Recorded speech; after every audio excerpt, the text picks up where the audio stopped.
So hello everyone and good morning सभी को। उम्मीद करता हूँ मेरी वॉइस प्रॉपर आ रही होगी सभी तक। एक बार कंफर्म कर देंगे सभी लोग। देन हम लोग स्टार्ट करते हैं आज का lecture and that is money and banking का लास्ट लेक्चर है। इकोनॉमिक्स का लास्ट लेक्चर नहीं है ये, ठीक है। मनी एंड बैंकिंग इकोनॉमिक्स का लास्ट लेक्चर हमारा परसों होगा, ठीक है। तो कल हम लोग क्या करेंगे? कल कुछ तो करेंगे। परसों 5 ईयर प्लान करेंगे, ठीक है। कल जो रिमेनिंग हमारे टॉपिक्स हैं ना, जैसे कि पॉवर्टी हो गया, बैलेंस ऑफ पेमेंट हो गया और इंजेक्शन जो एक लोग करते रहते थे, वो सारी चीज़ें कल समेट देंगे। उसके बाद 5 ईयर प्लान एंड खत्म है इकोनॉमिक्स, ठीक है। कल हम लोग क्या करेंगे? चलो प्रॉपर आ रही है।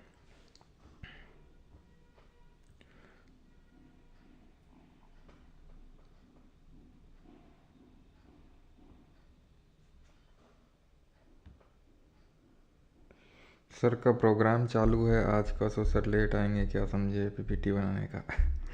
हाँ चलो भाई, तो शुरू करते हैं आज का लेक्चर। स्टार्ट करें फिर मनी एंड बैंकिंग का लास्ट लेक्चर शुरू करते हैं। इंडिया क्लोज सर, हाँ क्लोज्ड। चलो तो आज हम पढ़ेंगे जो M1 M2 M3 M4 आप सुनते रहते हो ना, वो सारी चीज़ें पढ़ने वाले हैं। तो शुरू करते हैं। लिक्विडिटी क्या होती है? लिक्विडिटी क्या होती है इकोनॉमिक्स में? तो इकोनॉमिक्स में लिक्विडिटी होती है क्या? तो लिक्विडिटी का मतलब वो होता है कि इट इज़, ठीक है, it is universally acceptable and it is universally acceptable and can be exchanged for other commodities, for other commodities very easily, ठीक है। Other commodities very easily. Shit यार, एक सेकंड रुको।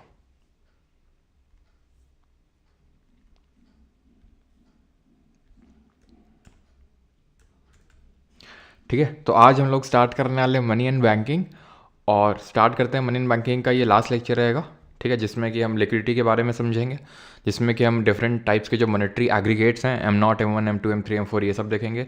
NPA क्या होता है, नॉन परफॉर्मिंग एसेट्स, ये सब क्या होते हैं, ये सारी चीज़ें आज के लेक्चर में देखने वाले हैं। तो हम लोग लिक्विडिटी से स्टार्ट करें तो लिक्विडिटी है what? It is universally acceptable and can be exchange for other commodities, ठीक है, for other commodities very easily. तो इसको हम लिक्विडिटी बोलते हैं। तो आप कुछ इमेजिन करो ऐसा जो यूनिवर्सली एक्सेप्टेबल हो, हर जगह एक्सेप्टेबल हो और उसको तुरंत एक्सचेंज किया जा सकता हो। जस्ट इमेजिन क्या हो सकता है वो, ठीक है। तो liquidity is the ease with which an asset और security can be converted into ready cash without affecting its market price. ये थोड़ा सा आपको अच्छे से समझ में नहीं आ रहा होगा, इसलिए मैंने ये पर्टिकुलर इसकी डेफिनेशन लिखी, that it is universally acceptable and can be exchanged for other commodities very easily. What it is cash, पैसा। कैश ही तो है वो जो हर जगह यूनिवर्सली एक्सेप्टेबल है। हमने पढ़ा था ना कि जो हमारा कैश होता है या फिर हमारा जो मनी होता है उसको हमने डिफरेंट पार्ट्स में बांटा था। एक तो हमने बोला था फिएट मनी, याद आया कुछ? फिएट मनी ये क्या होता है? ये एक लीगल टेंडर होता है। लीगल टेंडर होता है मतलब इसको कोई मना नहीं कर सकता एक्सेप्ट करने से, no one can refuse to accept it. वहीं दूसरी ओर हमारा एक होता है fiduciary money. Now this fiduciary money is kind of based on the trust. मना कर सकता है, चेक एग्जाम्पल इसका है ना, चेक इसका एग्जाम्पल है। तो लिक्विडिटी का मतलब यह है कि जो मतलब हर जगह एक्सेप्टेबल है, तो वो कैश हो गया।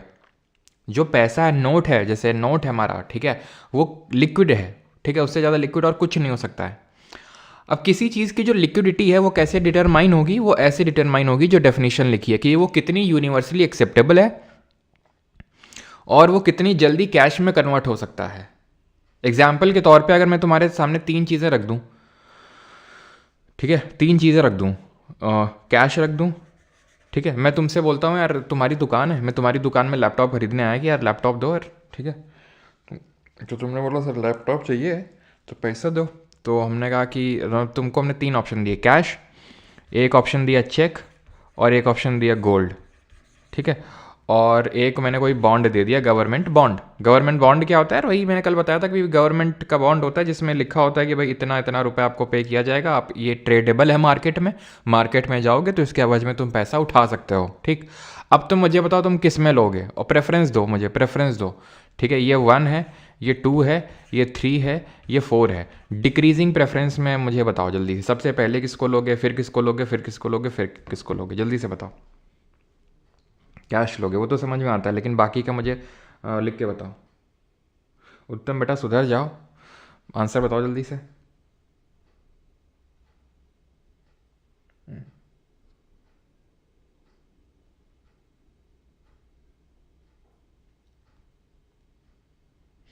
RBI is going to buy worth 40,000 crores for government securities today। तो गवर्नमेंट सिक्योरिटी अगर बाई कर रहा होगा तो क्यों बाई कर रहा होगा, बताओ जल्दी से। अगर 40,000 की गवर्नमेंट सिक्योरिटी आज खरीदने जा रहा है RBI, तो क्यों खरीद रहा होगा, क्यों क्यों क्यों, बताओ जल्दी से। तो दिया है 1324, किसी ने लिखा है, अच्छा किसी ने लिखा है, जगदीश ने 1324 लिखा है, शुभम ने 3142 लिखा है, और कोई ऑप्शन है? टैब ने क्या लिखा है, 1243 लिखा है, और कुछ ऑप्शन है? अच्छा सब दे डाला। आर्यन ने लिखा है 3124, 4231, मतलब कुछ बाकी नहीं, सारे परमिटेशन कॉम्बिनेशन लगा डालो, है ना। 3124 लूँगा, ये सब सारे परमिटेशन कॉम्बिनेशन बता दे रहे हो। तो भाई सबसे पहली बात तो इसमें कोई डाउट ही नहीं होना चाहिए भाई, कैश। अच्छा अच्छा अच्छा, ठीक है, तुम्हारी प्रेफरेंस है, ठीक है। अब देखते हैं ज़्यादातर लोगों ने क्या एक्सेप्ट किया होगा। तो भाई अगर मैं तुम्हारी जगह होता तो मैं तो कैश लेता सबसे पहले, ठीक है। देन मैं जाता गोल्ड के पास, ठीक है। देन मैं जाता चेक के पास, ठीक है। देन मैं जाता गवर्नमेंट के पास, यानी मैं पहला वाला ऑप्शन चूज़ कर रहा होता। क्यों? क्योंकि कैश तो कैश है भाई, इससे लिक्विड तो कुछ हो ही नहीं सकता है कि नहीं। पानी से लिक्विड कुछ हो सकता है, तो ऐसे कैश से कुछ ज़्यादा कुछ लिक्विड हो सकता है नहीं, ये तो सबसे ज़्यादा लिक्विड है। कहीं पे भी मैं, मुझे सब्जी में, मुझे जाके टमाटर खरीदने जाके मैं तुरंत टमाटर वाले को दूंगा, तुरंत एक्सेप्ट करेगा, ले लेगा, ठीक है। अब मैंने क्या बोला कि वो ज़्यादा लिक्विड होगा जो जल्दी से कन्वर्ट हो सकता है कैश में, ऐसे समझ लो, जो जितनी जल्दी एक्सचेंजेबल फॉर्मेट में कन्वर्ट हो जाए। और कैश जो होता है, हमारा मनी जो होता है, वो एकदम एक्सचेंजेबल फॉर्मेट में होता है, ठीक है। तो अगर मैं चेक लूँगा और मैं चेक को लगाने जाऊँगा बैंक में, खुद सोचो, तो पैसा हो ना हो मेरे अकाउंट में, जैसे मैंने तुम्हें चेक से पे किया, मेरे अकाउंट में पैसा हो ना हो, चेक बाउंस कर जाएगी। फिर क्या करोगे? फिर करते रहना केस, खेलते रहना मीटिंग है ना। तो चेक, और फिर अगर मान लो चेक में पैसा है भी मेरे अकाउंट में, तो तुम लगाओगे तो तुरंत तो पैसा आ नहीं जाएगा तुम्हारे अकाउंट में, टाइम लगेगा। जैसे फॉर एग्जांपल मान लो तुमने, पता चला फ्राइडे इवनिंग को लगाया, तो सैटरडे संडे बैंक की छुट्टी है, पता चला मंडे को आ रहा है पैसा, तो तुरंत तो नहीं आएगा। गोल्ड में तुरंत आएगा, सुनार की दुकान में जाओ तुरंत पैसा मिलेगा तुम्हें। कोई दिक्कत है इसमें? गोल्ड में तुरंत पैसा मिलेगा, तो इसलिए मैंने थर्ड को चुना, सेकंड के ऊपर। देन गवर्नमेंट बॉन्ड सबसे आखिरी मैंने चुना उसको, ठीक है। तो ये लिक्विडिटी का क्या है, मतलब ये मेरा प्रेफरेंस है, और ये ऑलमोस्ट सभी का होगा जो थोड़ा समझ रखता है, आई थिंक, ठीक है। अब पता नहीं आपने 3124 गोल्ड को प्रेफरेंस क्यों दिया। गोल्ड को तो पहले जाना पड़ेगा ना कैश में कन्वर्ट करवाने के लिए। अब हो सकता है हाँ, वो अलग मोटिव हो आपके कि यार कैश में लूँगा तो कैश को इन्वेस्ट करना पड़ेगा, फालतू में पड़ा रहेगा पैसा, गोल्ड ले लेता हूँ, गोल्ड का प्राइस बढ़ेगा, वो आपके हो सकता है अलग मंसूबे हों, ठीक है। लेकिन लिक्विडिटी के टर्म्स में तो 1324 will be the correct order, right. अब मुझे बताओ, डिमांड डिपॉजिट ज़्यादा लिक्विड हो गया, टर्म डिपॉजिट, जल्दी से बताओ। ये तो मैंने आपको बता ही दिया लिक्विडिटी के बारे में, तो इसको मत देखो। ये बताओ मुझे, DD ज़्यादा लिक्विड होगा या TD? DD TD समझा चुका हूँ कल, ठीक है। कि डिमांड डिपॉजिट होते हैं हमारे, जैसे कि सेविंग अकाउंट में जो पैसा पड़ा हुआ है, जो करंट अकाउंट में पैसा पड़ा हुआ है, और वहीं टर्म या फिर टाइम डिपॉजिट की बात करें तो फिक्स डिपॉजिट या फिर रिकरिंग डिपॉजिट, FD और RD। तो डिमांड डिपॉजिट तो बैंक में जाऊंगा तुरंत मिल जाएगा ना, FD RD को तोड़वाना पड़ेगा, उतना जल्दी पैसा मिलेगा नहीं। तो demand deposit is more liquid than term deposit. Now अब थोड़ा सा लिक्विड खेल लेते हैं, मतलब कि पैसा खेल लेते हैं। लिक्विडिटी अभी इसकी चर्चा हो ही रही थी ठीक है। तो ये चीज़ तो मैं आपको एक्सप्लेन कर चुका हूँ कि जो मनी होता है, ठीक है, कि पहले भाई बार्टर सिस्टम चलता था, एक्सचेंज होता था for one commodity to the other, लेकिन उसके कुछ लिमिटेशंस होते हैं। लिमिटेशंस ये होते हैं कि there should be a double coincidence of want, जो मुझे चाहिए वो तुम्हारे पास होना चाहिए, और जो तुम्हें चाहिए वो मेरे पास होना चाहिए। डबल कोइंसिडेंस ऑफ वांट होता है, उसको हम, वो पेरिशेबल कमोडिटी होता है, उसको हम एक जनरेशन से दूसरे जनरेशन में ट्रांसफ़र नहीं कर सकते हैं, है ना। तो ये चीज़ें होती हैं। लेकिन वहीं मनी की अगर बात करें तो इसके क्या खासियत होती हैं कि it can serve as a medium of exchange, ये as a medium of exchange के तौर पे सर्व कर सकता है, करता है, ठीक है। ये as a unit of account, unit of account मतलब किसी चीज़ का हमें खाता वाता मेंटेन करके रखना होता है, जैसे हम बोलते हैं देश की अर्थव्यवस्था इतनी है, इतने ट्रिलियन डॉलर है, इतना, ठीक है, ये सब हम बोलते हैं ना, तो ये यूनिट ऑफ अकाउंट ही तो है। अगर मैं मतलब जैसे फॉर एग्जांपल मैं बोल रहा हूँ कि तुम्हारी वेल्थ है, और जल्दी से बताओ वेल्थ फ्लो कॉन्सेप्ट होता है, स्टॉक कॉन्सेप्ट होता है। तो वेल्थ को मैं बोल रहा हूँ कि वेल्थ जो है तुम्हारी 5 करोड़ है या फिर 2 करोड़ है तुम्हारी वेल्थ, है ना। अब मान लो ये मनी होता ही नहीं तो मैं कैसे बताता कि तुम्हारे पास इतना गेहूँ इतने चावल है, तो मैं कैसे इस बात का अंदाज़ा लगाता कि तुम अमीर हो या फिर तुम्हारे पड़ोसी अमीर है। तो it is a unit of account के तौर पे ये जो है सर्व करता है। क्लियर। और क्या काम है इसका, तो और है इसका कि मीडियम ऑफ एक्सचेंज हो गया, यूनिट ऑफ अकाउंट हो गया, स्टोर ऑफ वैल्यू, ठीक है, इसमें वैल्यू है, भले ये स्टोर ऑफ वैल्यू है लेकिन इसकी ध्यान रखेंगे कि कोई इंट्रिंसिक वैल्यू नहीं होती है, ठीक है। No intrinsic value, intrinsic value का मतलब क्या होता है, इसकी खुद की कोई वैल्यू नहीं है। जैसे 500 रुपये का नोट है मान लो, ठीक है। अब 500 रुपये का नोट का 500 रुपये की वैल्यू इसलिए है क्योंकि उसमें वो आरबीआई के गवर्नर के हस्ताक्षर हैं और वो गवर्नमेंट के द्वारा इशूड है, इसलिए उस नोट की एज सच कोई वैल्यू नहीं, उस कागज़ की वैल्यू नहीं है। समझ रहे हैं आप भावनाओं को मेरी, कि कागज़ की वैल्यू नहीं है, उसमें जो लिखा है। अब सोचो उतना ही पीस का मैं पेपर फाड़ लूँ, ठीक है, और उसको कहीं देने जाऊँ कि भाई ये लो 500 रुपये, तो थोड़ी ना कोई एक्सेप्ट करेगा, उसकी वैल्यू थोड़ी ना इंट्रिंसिक वैल्यू। जैसे गोल्ड है तो उसमें इंट्रिंसिक वैल्यू है, उसमें स्टोर्ड वैल्यू है, समझ पा रहे हैं, उसमें इंट्रिंसिक वैल्यू, बिकॉज गोल्ड हो गया, सिल्वर हो गया, इनमें अगर आप इनको बेचने जाओगे तो उनकी खुद की वैल्यू है, आप उसका टुकड़ा काट दोगे। अब जैसे मान लो ये है, ठीक है, 500 रुपये का नोट है, मैं आधा काट दूंगा, ठीक है, थोड़ा सा काट दिया, मैं बोलूँगा भाई आधा काट दिया 250 में, 250 रुपये की चीज़ दे दो मुझे, ये 500 का मैंने आधा कर दिया तो 250, कोई मतलब है इस बात का नहीं है। लेकिन वही मैं गोल्ड है, ठीक है, सोने का एक बिस्किट है, तो उसको मैं तोड़ दूंगा तो उसकी ऑब्वियस सी बात है वैल्यू आधी आधी हो जाएगी, है कि नहीं। भले थोड़ा सा कम हो जाए और कम हो जाए, लेकिन जैसे मान लो फॉर एग्जांपल ये 1 लाख का सोने का बिस्किट है, ठीक है, तो 50-50 होना चाहिए, हो सकता है 48-48 हो जाए, क्योंकि भाई आप मतलब एक साथ था तो ज़्यादा ठीक था इस तरह से, लेकिन वैल्यू तो है ना, जीरो तो नहीं हो गई ना वैल्यू। जैसे 500 का नोट मैं काट दूंगा बीच से तो वो जीरो हो गई उसकी वैल्यू, क्योंकि उसकी खुद की कोई स्टोर्ड वैल्यू नहीं है। क्लियर, उसी को बोलते हैं इंट्रिंसिक वैल्यू नहीं है इसमें। ये पोर्टेबल है, कहीं पे भी मतलब आप इसको ले जा सकते हैं, पोर्टेबिलिटी है, ठीक है, ड्यूरेबिलिटी है, लंबा टिकता है ना, एज सच पेरिशेबल नहीं है, ऐसा नहीं कि सड़ जाएगा या फिर कुछ। डिविजिबिलिटी है, डिविजिबिलिटी का मतलब है डिवाइड कर सकता हूँ, किस सेंस में डिवाइड कर सकता हूँ कि भाई 500 का नोट है तो मैं इसको तोड़वा सकता हूँ कि भाई 500 के नहीं खुले कर दो, 100 के 5 नोट हो गए, तो डिविजिबल है ये। ऑलराइट, तो ये हैं किसके, मनी के पर्पस, ये चीज़ आपको ध्यान में रखनी है। These are the functions of money. What are these? These are functions of money.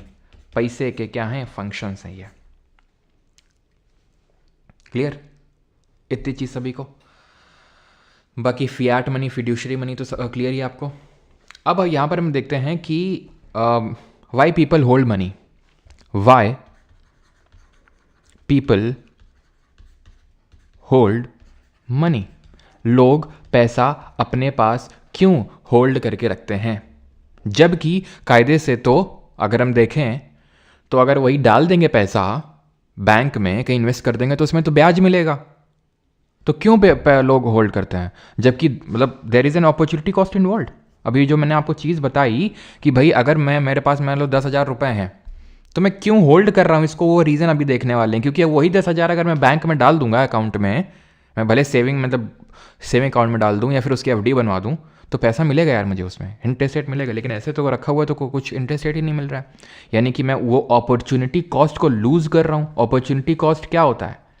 Opportunity cost होता है जब मैंने एक ऑप्शन को चूज़ किया ओवर दी अदर, और जो मैंने फोरगो किया, जो मैंने लेट गो किया, वो जो अपॉर्चुनिटी है, जो दूसरा अगर मैं चूज़ कर लेता तो मिल जाता, दैट इज़ अपॉर्चुनिटी कॉस्ट। ही हम पहले पढ़ चुके हैं। और किन चीज़ों की अपॉर्चुनिटी कॉस्ट जीरो होती है, जरा बताइए। तो लोग फिर क्यों होल्ड करते हैं मनी? रीजंस इसके दो होते हैं। एक तो होता है ट्रांजैक्शन मोटिव, दो मोटिव्स होते हैं उसके।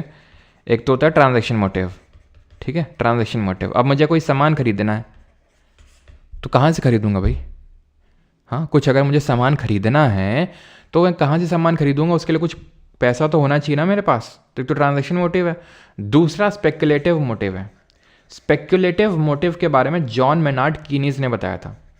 इसको बोलते हैं सट्टा बाजारी बोल सकते हैं, ठीक है, सट्टा प्रवृत्ति बोल सकते हैं। इसके बारे में जॉन मेनार्ड कीनीज, जिनको फादर ऑफ मैक्रो इकोनॉमिक्स बोलते हैं, जिन्होंने किताब जनरल थ्योरी ऑफ एम्प्लॉयमेंट लिखी थी, और किस कंट्री से जरा बताएंगे। तो इन्होंने स्पेकुलेटिव मोटिव के बारे में बताया था कि लोग जो है स्पेकुलेशन करते हैं। किस तरह के स्पेकुलेशन? कि भाई अभी पता है इंटरेस्ट रेट अच्छे खासे चल रहे हैं, तो आगे जाके अभी इंटरेस्ट रेट गिरेंगे, इसलिए जितना बॉन्ड खरीद सकते हो, जितने ज़्यादा से ज़्यादा चीज़ें खरीद सकते हो खरीद लो। क्या क्या खरीद लो भाई? गोल्ड खरीद लो, है ना, और या फिर बॉन्ड खरीद लो, गवर्नमेंट सिक्योरिटी, तो ये सब खरीद के रख लो, ठीक है। और मान लो कि इंटरेस्ट रेट बहुत कम चल रहे हैं, बहुत कम चल रहे हैं, तो लोगों को लगा यार ब्याज में तो मतलब अगर हम कहीं इन्वेस्ट करेंगे तो पैसा मिलेगा नहीं, इससे अच्छा अपने पास रखो। क्यों? क्योंकि आगे राइज करेंगे तब लगाएंगे पैसा। तो ये होता है लोगों की सट्टा प्रवृत्ति, जिसके बारे में जॉन मेनार्ड कीनीज ने बताया था, ठीक है। क्लियर थी चीज़? तो मैंने क्या बताया कि जो स्पेकुलेटिव डिमांड फॉर मनी है, स्पेकुलेटिव डिमांड फॉर मनी का मतलब होता है लोग अपने पास कितना पैसा रखना चाह रहे हैं, बस ऐसे तुम समझो इसको कि स्पेकुलेटिव डिमांड फॉर मनी का मतलब है कि लोग अपने पास कितना पैसा रखना चाह रहे हैं। तो is inversely proportional to rate of interest, यानी कि अगर ब्याज की दरें कम चल रही होंगी तो लोग ज़्यादा पैसा रखना चाहेंगे अपने पास। ब्याज की दरें कम तो लोग ज़्यादा पैसा रखना चाहेंगे अपने पास। क्यों? क्योंकि मैंने बताया आपको कि अगर, ठीक है, मेरे पास पैसा है लेकिन ब्याज की दरें कम है, तो मैं अपना स्पेकुलेशन लगाऊंगा, मैं सट्टा प्रवृत्ति है इंसान की कि भाई वो सोचेगा कि आगे चल के ये बढ़ेगा इंटरेस्ट रेट, तब लगाऊंगा क्योंकि तब मुझे इंटरेस्ट रेट अच्छा मिलेगा। क्यों फालतू में अभी लगा के बैठ जाऊं? क्यों भी फालतू में पैसा लगा के बैठ जाऊं? तो स्पेकुलेटिव रेट ऑफ इंटरेस्ट कम तो स्पेकुलेटिव डिमांड फॉर मनी ज़्यादा होगी, एंड वाइस वर्सा। मतलब अगर रेट ऑफ इंटरेस्ट ज़्यादा है तो लोग ज़्यादा गोल्ड, बॉन्ड, इन सब में पैसा लगाएंगे, ठीक है। ये जॉन मेनार्ड कीनीज जी का कहना था। लेकिन एक सिचुएशन आती है जिसको हम बोलते हैं लिक्विडिटी ट्रैप। ये ऐसी सिचुएशन होती है in economy where people love to hold their money despite of any changes in interest rate which render any monetary policy ineffective. What does it mean?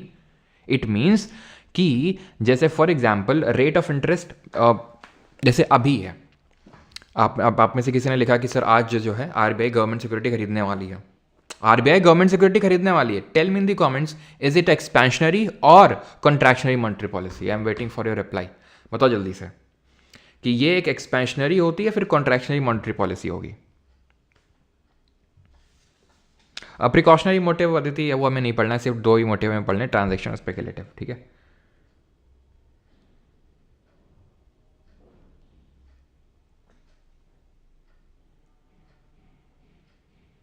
लेकिन इतने में इन्फ्लेशन की वजह से पैसे की वैल्यू भी तो घट जाएगी।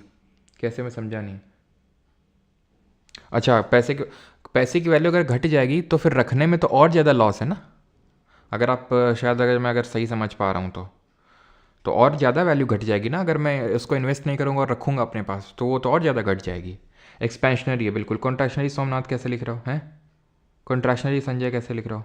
एक्सपेंशनरी है। क्यों? क्योंकि गवर्नमेंट सिक्योरिटी आरबीआई खरीदेगी तो उसको पैसा देना होगा उसके एवज में, तो पैसा मार्केट में वो इन्फ्यूज़ कर रहा है। एक्सपेंशनरी मॉनेटरी पॉलिसी है क्योंकि डिमांड इकोनॉमी में जनरेट नहीं हो रही। अब सोचो कि आरबीआई अपनी एक्सपेंशनरी मॉनेटरी पॉलिसी ला रहा है, बैंक रेट, रेपो रेट सबको घटा रहा है, ठीक है, गवर्नमेंट सिक्योरिटी को सेल कर रहा है, फिर भी कुछ हो ही नहीं रहा है।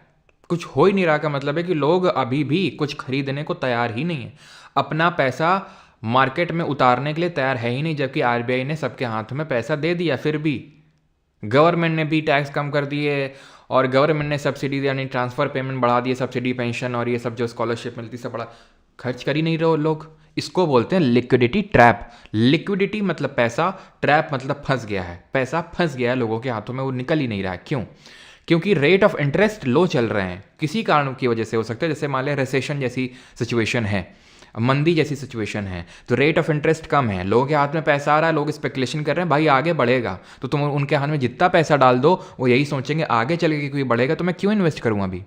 तो लिक्विडिटी ट्रैप वाली सिचुएशन में ये होता है कि एक्सपेंशनरी मॉनेटरी पॉलिसी इनइफेक्टिव हो जाती है, लोग स्पेंड नहीं कर रहे हैं। ठीक है, लोग स्पेंड क्यों नहीं कर रहे हैं? क्योंकि लोगों को पता है कि बाद में बढ़ेंगे प्राइस, ठीक है। तो इसीलिए चीज़ ध्यान रखिएगा, it is the point where speculative demand for money is infinitely elastic, ठीक है। लोग खर्च करने को तैयार ही नहीं है ना। एंड लिक्विडिटी जो प्रेफरेंस कर्व है it becomes perfectly elastic, perfectly elastic है लिक्विडिटी प्रेफरेंस कर्व। इसका मतलब है लोग पूरी तरह से पैसे को प्रेफर कर रहे हैं, उसको होल्ड करना चाह रहे हैं। इसका कर्व थोड़ा सा इस तरह से ध्यान रखना, ये अगर कभी कर्व पूछ ले, वैसे पूछा तो नहीं है, थोड़ा सा ये चीज़ ध्यान रखिएगा। यहाँ पर हम रेट ऑफ इंटरेस्ट रखते हैं, यहाँ पर ये जो स्पेकुलेटेड डिमांड फॉर मनी है वो, ठीक है। एंड ये कुछ इस तरह का बनता है, ठीक है। तो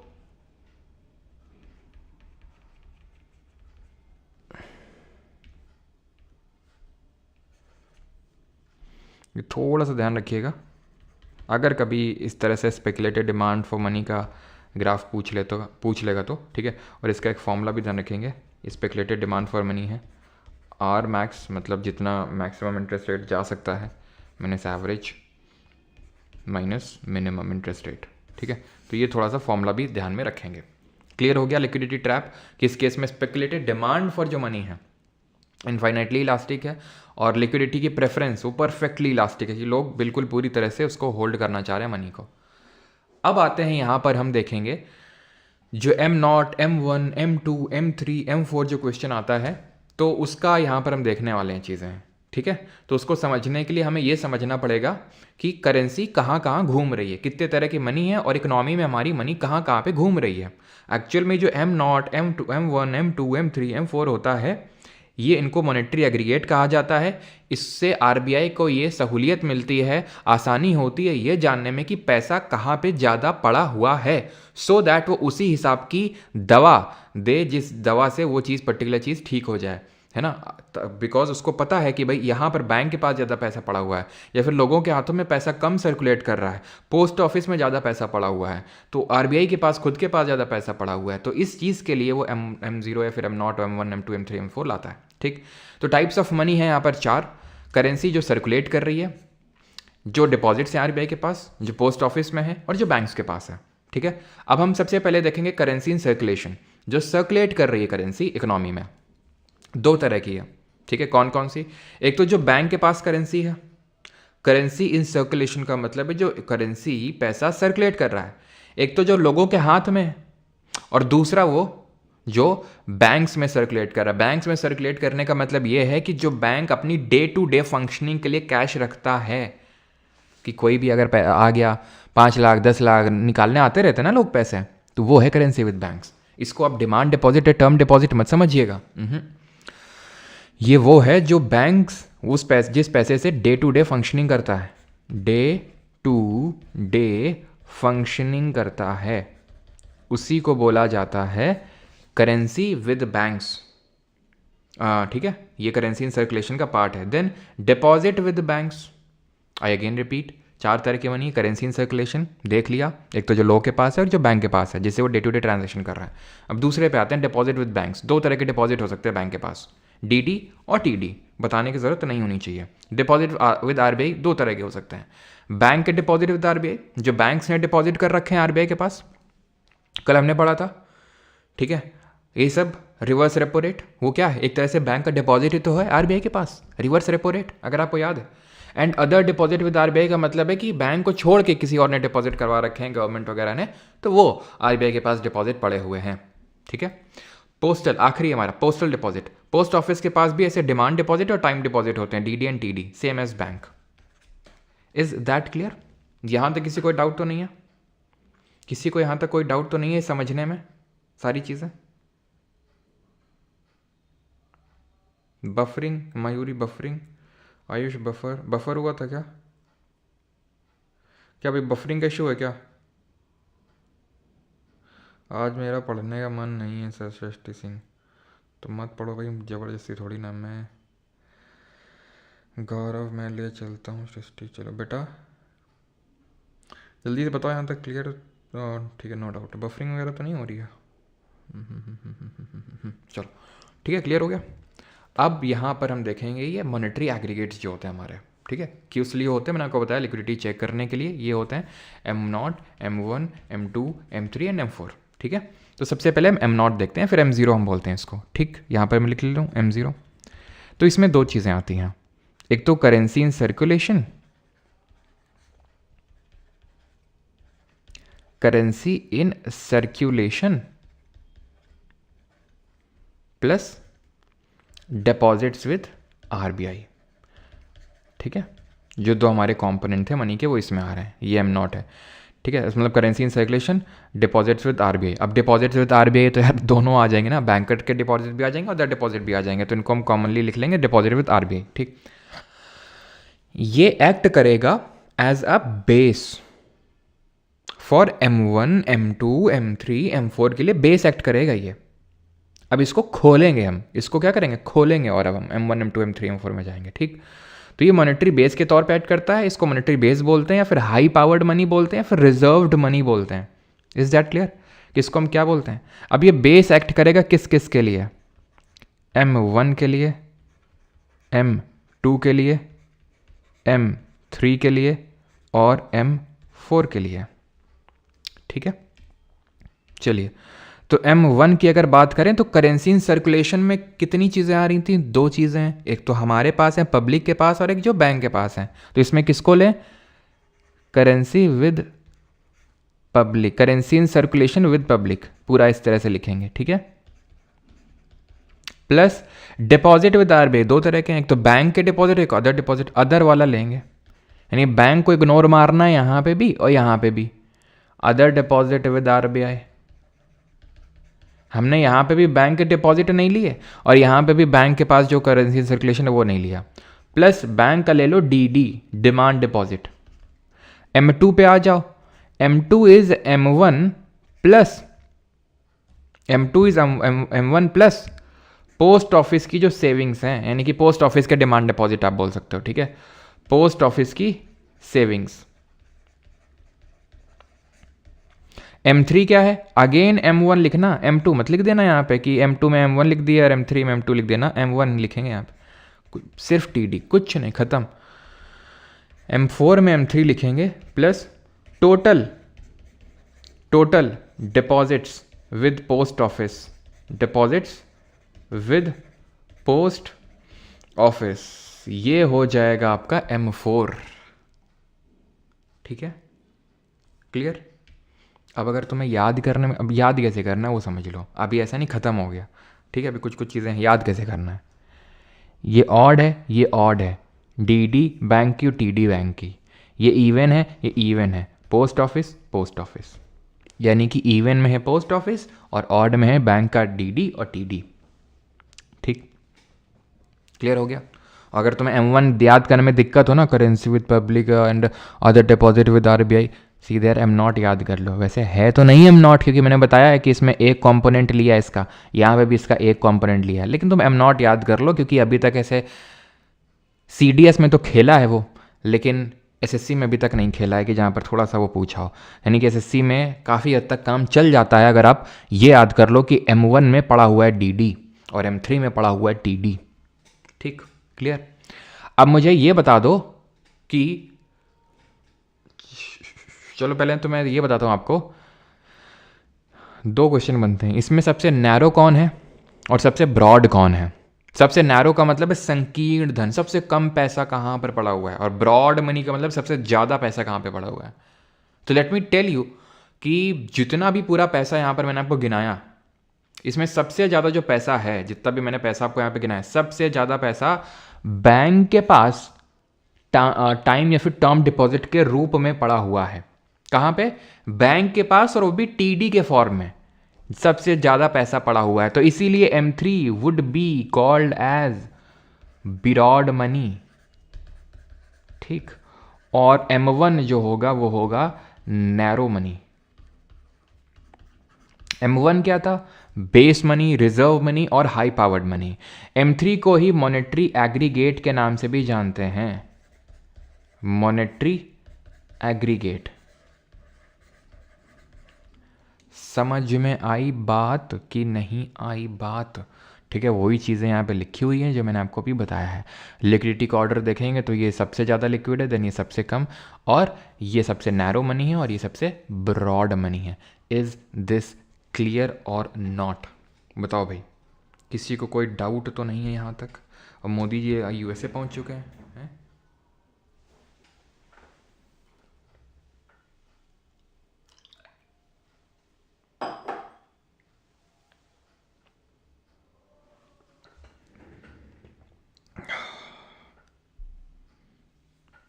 एक बार फिर से बता दें, एक्चुअल मनी सप्लाई इसी को बोलते हैं M3 को, ठीक है? M3 is only called as the actual money supply, ठीक है? एक्चुअल मनी सप्लाई, क्योंकि मेनली पैसा यहीं पड़ा हुआ है। दिव्यांशु जी ने 29 रुपये का योगदान दिया है। क्यों भाई?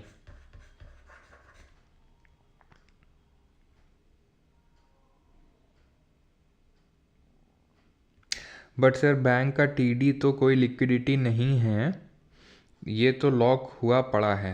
तो आप इससे क्या रुद्र जी कहना चाहते हैं, फिर पूछना चाहते हैं? लॉक हुआ पड़ा है तो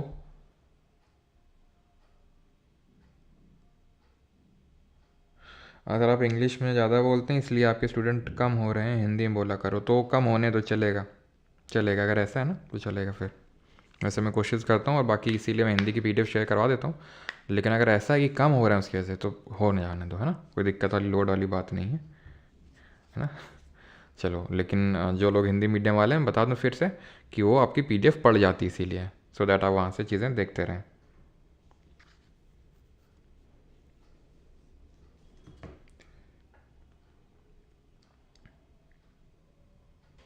sir DD full form, DD का बेटा डिमांड ड्राफ्ट फुल फॉर्म है?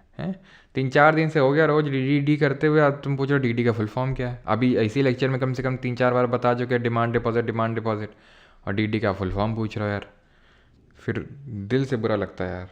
तो डिमांड DD आपका डिमांड डिपॉजिट और TD आपका टर्म डिपॉजिट।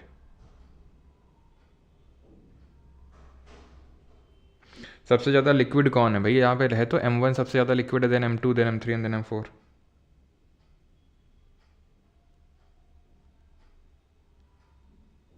ब्रॉड इस सेंस में बोलते हैं कि ज़्यादातर जो पैसा हुआ है वो आपका M3 में पड़ा हुआ है, सॉरी टाइम डिपॉजिट पड़ा हुआ है इसलिए, ठीक है? इसलिए उसको हम बोलते हैं। चलो आगे बढ़ते हैं और यहाँ पर आते हैं, ये लिबॉर मेबॉर ये सब क्या होता है, ठीक है? बाकी जब क्वेश्चंस करेंगे तो अपने आप ही आपका कॉन्सेप्ट अगर मतलब अभी सेटल डाउन नहीं हुआ है तो अपने आप दिमाग में सेटल डाउन हो जाएगा M1 M2, ठीक है? मैं फिर से रिपीट कर देता हूँ। M0 है दो चीज़ें, करेंसी इन सर्कुलेशन, ठीक है? नहीं, करेंसी इन यूज़ आप बोल सकते हो, plus deposits with RBI। M1 क्या है? आप नहीं तुम्हें भेजे में बात समझ आ रही तो M0 और DD समझ लो, M0 प्लस DD, ठीक है? वैसे होता तो ये है कि करेंसी इन यूज़ में लेते हैं हम करेंसी विद द पब्लिक, और इसमें लेते हैं अदर डिपॉजिट विद RBI और उसको रखते हैं यहाँ पे, देन डिमांड डिपॉजिट। ये क्या है? M1 प्लस पोस्ट ऑफिस की जो सेविंग्स हैं वो। M3 में क्या है? M1 प्लस टाइम या फिर टर्म डिपॉजिट। M4 क्या है? M3 plus total post office की सेविंग्स, ठीक है? टोटल पोस्ट ऑफिस की ये सेविंग्स हैं। अब आते हैं ये लिबॉर मेबॉर और ये सब क्या होता है? Inter bank money transfer to fulfil their CRR को। तो कल हमने देखा था कि CRR और SLR मेंटेन करना होता है बैंक्स को, तो आपस में क्या करते हैं, पैसा वगैरह लेते हैं, ठीक है? जैसे फॉर एग्जांपल SBI है, तो कल हमने देखा था एग्जांपल कि भाई आपस में लोग एक इंटरेस्ट रेट पे, मतलब रेट पे वो पैसा उठाते हैं मार्केट से, तो उसको मेबॉर बोलते हैं, Mumbai inter bank offer rate. ये बेस्ड होता है एक इंटरनेशनल जो रेट चल रहा होता है उसके बेसिस पे बेस्ड होता है। पहले ये लिबॉर पे बेस्ड था, London inter bank offer rate पे, मतलब हर कंट्री का अपना अपना ये ऑफर रेट होता है जहाँ पे उस कंट्री की बैंक, जैसे कि टोक्यो का अपना अलग है, उसको आई थिंक टिबॉर बोलते हैं, Tokyo inter bank offer rate. तो हर कंट्री का अपना अपना अलग अलग होता है वो, है ना? तो और इसको स्टॉक एक्सचेंज से मत वो कंफ्यूज करना। और एक चीज़ ज़रा बताओ कि एशिया का सबसे ओल्डेस्ट स्टॉक एक्सचेंज कौन सा है? एशियाज़ ओल्डेस्ट स्टॉक एक्सचेंज बताओ भाई जल्दी से। एशिया का सबसे पुराना स्टॉक एक्सचेंज। तो इस रेट पे क्या होता है, ये लोग इंटरेस्ट रेट एक दूसरे को ऑफर करते हैं जो कि इंटरनेशनल वाले पे बेस्ड होता है। लिबॉर था पहला, लेकिन कुछ स्कैम वगैरह हुआ लेबोर में, जिसके चलते अभी सॉफ्टवेयर पे शिफ्ट हो गए ज़्यादातर कंट्रीज़। और इंडिया में भी आरबीआई ने दिशा निर्देश दे दिए थे सभी बैंक को सॉफ्टवेयर पे शिफ्ट होने के। Software is secured overnight financial rate. बहुत ज़्यादा इससे क्वेश्चन आते नहीं, तो बस फुल फॉर्म भी याद रखेंगे तो काम चलेगा आपका, ठीक है। ओल्डेस्ट अगर एक्सचेंज रेट की अगर बात करेंगे तो ये आर्य समाज जब बना था ना, तो उसी साल बना था ये। कौन सा है, मतलब कब बना था ज़रा बताइए। ये आपका इंडिया का, ये Bombay stock exchange, Bombay stock exchange जिस साल आर्य समाज बना था, कब बना था, 1875 में। नेशनल स्टॉक एक्सचेंज 1992 में जाके बनता है वो, ठीक है। ये मनी मार्केट क्या होता है, तो और दो तरह के मार्केट होते हैं, इक्विटी मार्केट और मनी मार्केट। इक्विटी मार्केट है जैसे मैं स्टॉक मार्केट में पैसा लगाऊं, लेकिन मेरे पास थोड़ा सा पैसा जो मुझे मान लो कि 1 महीने के लिए लगाना है, ठीक है। मुझे 1 महीने के लिए पैसे लगाना है, तो 1 महीने में तो यार इतना जल्दी मुझे स्टॉक मार्केट में कुछ रिटर्न्स देखने को नहीं मिलेंगे, बिकॉज स्टॉक मार्केट में तो लंबे समय के लिए पैसा लगाया जाता है, तब ढंग का कुछ समझ में आता है कि हाँ भाई पैसा बना।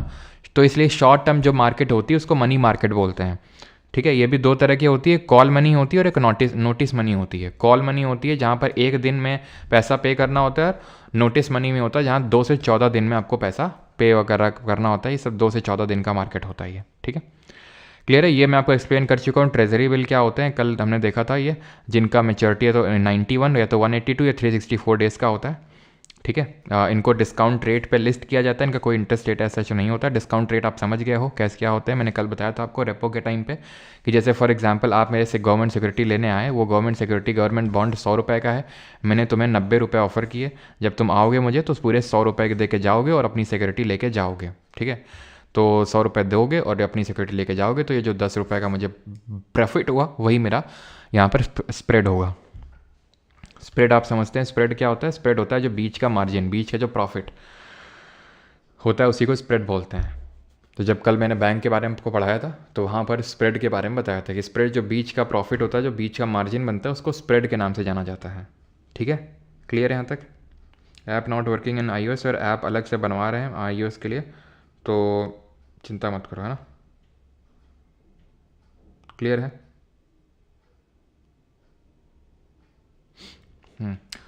अब आते हैं ये NPA वगैरह क्या होता है।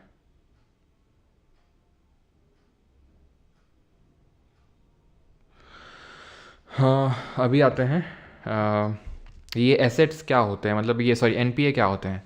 तो NPA समझने के लिए हमें पहले, आपने आई थिंक आपने से काफ़ी लोगों ने सुना भी होगा इस टर्म को, NPA बैंक का NPA, बैंक का NPA। NPA बैंक के लिए काफ़ी ख़राब चीज़ होती है। तो NPA समझने के लिए ये पहले तो अगर आप NPA का फुल फॉर्म ही अगर आप यहाँ पर देखेंगे तो it is non performing assets, non performing assets, है ना।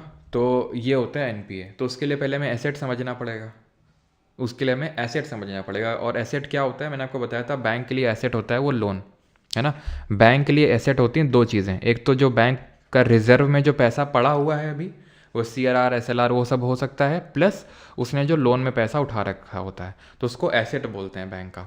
तो एसेट को बैंक जो है 3 क्लास में या फिर 3 कैटेगरी में क्लासीफाई करते हैं, तो रेगुलर, स्ट्रेस्ड और NPA, ठीक है। रेगुलर, स्ट्रेस्ड और NPA।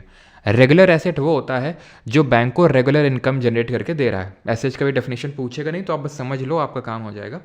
रेगुलर का है कि मतलब रेगुलर इसमें इंटरेस्ट रेट आ रहा है, ठीक है, इंटरेस्ट रेट आ रहा है, प्लस जो प्रिंसिपल अमाउंट है वो भी यहाँ पर निकल के आ गया, ठीक है। तो वो रेगुलर एसेट है कि वो रेगुलरली पैसा आ रहा है, बैंक को अर्निंग हो रही है जो लोन पे पैसा चढ़ाया था, ठीक है।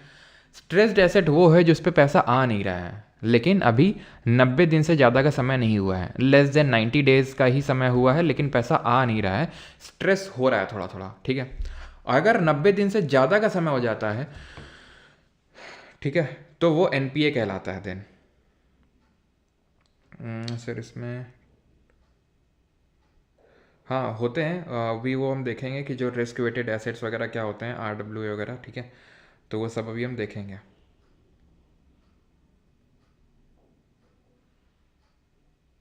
सर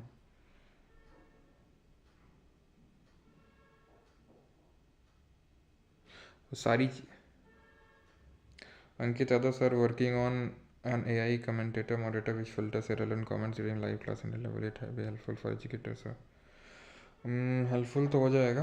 वहाँ पे तो अंकित है तो मेल कर देना, ठीक है। अंकित जी आप एक बार ना हो तो वो कर लेना, हाँ, मेल कर देना जो क्या बोलते हैं क्वेरी पर हमारे एसएससी वाला है ना मेल, उस पर आप कर देना।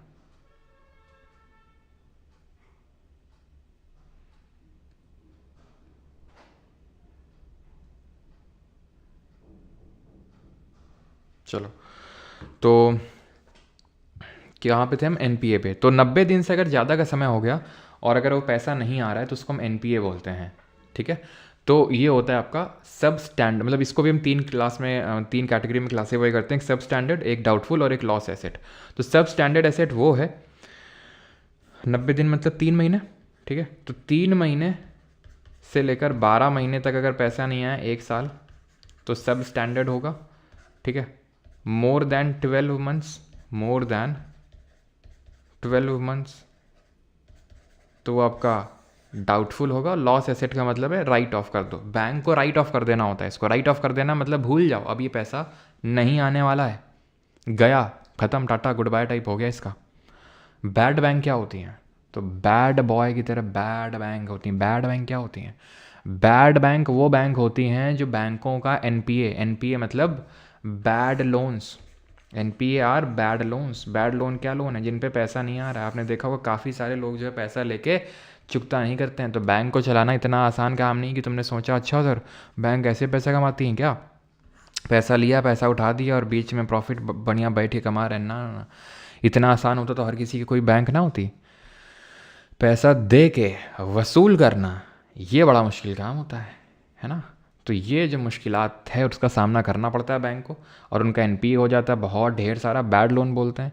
तो इन बैड लोन की रिकवरी के लिए 2000 मतलब ये उनके रिकवरी के लिए बैड बैंक बनाई जाती हैं। ये बैड बैंक क्या करती हैं, बैंकों से बोलती हैं देखो ये तो तुम राइट ऑफ कर ही चुके हो अपना, मतलब कि तुम भूल चुके हो, तो क्या हो अगर हम इसको तुम्हें रिकवर करके दें, क्योंकि इस काम में हम माहिर हैं, ठीक है, हफ्ता वसूली में, और क्योंकि वसूली भाई से अपना डायरेक्ट संपर्क है, तो वसूली करके देंगे और उसमें सर्टन पार्ट जितना भी वसूली हो जाएगा, क्योंकि वो तो तुम्हारे लिए गया है, तुम्हें जितना मिल जाए उतना तुम्हारा बढ़िया फ़ायदा है। तो वो बैंक भी को भी लगता है हाँ बात तो सही है, तो फिर थोड़ा बहुत हमें दे देना और बाकी हम तुम्हें दे देंगे, तो दोनों के लिए विन विन सिचुएशन हो जाती है। तो 2021 के जो बजट था उसमें दो इस तरह के बैड बैंक्स को इस्टेब्लिश करने की बात कही गई थी। एक तो थी NARCL, that is national asset reconstruction company limited, और दूसरी थी IDRCL, that is India debt resolution company limited. ये बैंक वो बैंक होती हैं जो क्या करती हैं, एसेट रिकंस्ट्रक्शन करती हैं, एसेट को रिकंस्ट्रक्ट कर रही हैं, ठीक है, रिकंस्ट्रक्शन। सारफेसी एक्ट वो एक्ट है, मतलब ये पार्लियामेंट में एक एक्ट लाया गया था SARFAESI, which stands for securitisation and reconstruction of financial assets and enforcement of security interest act. तो सारफेसी एक्ट वो एक्ट है जिससे ये पावर, बैंक को पावर दी गई है या फिर किसी भी फाइनेंशियल इंस्ट्रूमेंट को कि वो प्रॉपर्टी सीज कर सकते हैं डिफॉल्टिंग बोरोवर की। क्योंकि हमें पता है कि जब बैंक में लोन लेने जाते हैं तो आपसे कुछ ना कुछ कोलेट्रल रखवाया जाता है, गिरवी रखवाया जाता है ना, गिरवी। तो कई बार वो बेचना उस सारी चीज़ों को बड़ा मुश्किल हो जाता है बैंक के लिए, ठीक है। अब जैसे बैंक है, मान लो किसी ने गांव में लिया है, किसान ने लोन लिया अपनी खेती पे, तो क्या ना खेती को उसको बिकवाना, नीलाम करवाना उतना आसान नहीं होता बैंक को। पहले लेखपाल को लेके जाएंगे, फिर उसकी पूरा वो माप आप होगा, बड़ा मुश्किल होता है, ठीक है, बैंक के लिए। तो ये पावर देता है सारफेसी जो एक्ट है 2002 में जो क्या आया था, इसका फुल फॉर्म थोड़ा ध्यान रखेंगे। बैंक को ये पावर देता है कि वो प्रॉपर्टी सीज कर सकते हैं बैंकफुल डिफॉल्टर की। विलफुल डिफॉल्टर कौन होते हैं? विलफुल डिफॉल्टर होते हैं पैसा दे तो सकते हैं लेकिन दे नहीं रहे हैं जानबूझ के, दे सकते हैं लेकिन दे नहीं रहे हैं, उनको बोलते हैं विलफुल डिफॉल्टर। आईबीसी क्या है? Insolvency and bankruptcy code. तो जो लोग दिवालिया हो जाते हैं ना तो उनको हम इंसॉल्वेंट बोलते हैं, तो उन्हीं के लिए इंसॉल्वेंसी एंड बैंकरप्सी कोड आया था 2016 में। It consolidate the existing laws on bankruptcy. Bankruptcy का मतलब है वही जो लोग पैसा नहीं दे पा रहे हैं, दिवालिया हो गए हैं, तो उसको लेके जितने भी कानून हैं उनको कंसोलिडेट करना है, उनको एक साथ करने का काम किया था इस आईबीसी ने, विच stands for insolvency and bankruptcy code. 21 साल आया था, बस ध्यान रखेंगे 2016 में, बस इतना ही आपसे क्वेश्चन पूछेगा। और आज का हमारा आखिरी टॉपिक है, दैट इज़ बेजल नॉर्म्स। ये बेजल नॉर्म्स क्या चीज़ होते हैं, ठीक है। सर आपके पैसे अटके थे पोस्ट ऑफिस में, वो मिले? हाँ वो मिल गया, ट्विटर में ट्वीट वगैरह करना पड़ा था, अभी तो मिल गया।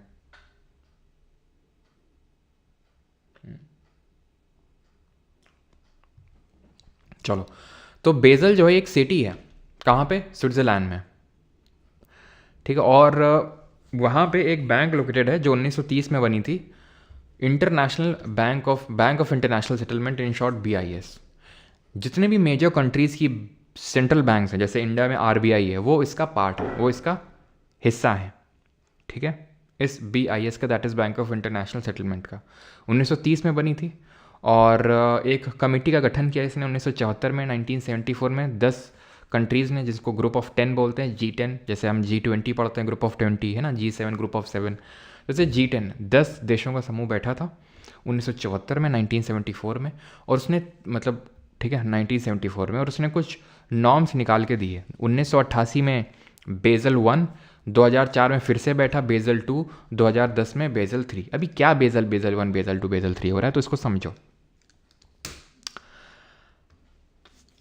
हमने कल के लेक्चर में पढ़ा था कि अगर कोई बैंक, RBI बैंक को बोलता है कि देखो तुम्हारे पास जितना पैसा आता है, that is a liability for you, DDTD जिसके फॉर्म में आता है, उसका इतना % पार्ट आपको कैश में रखना है, जिसको CRR बोलते हैं, उसका इतना % पार्ट आपको गवर्नमेंट सिक्योरिटी या फिर गोल्ड, इन सब फॉर्म में रखना है, जिस मतलब काइंड ऑफ एसेट है वो, और उससे आपको कुछ ना कुछ इंटरेस्ट रेट मिलेगा, कुछ ना कुछ रिटर्न्स मिलेंगे, तो उसको SLR बोलते हैं, ठीक। क्यों किया जा रहा था?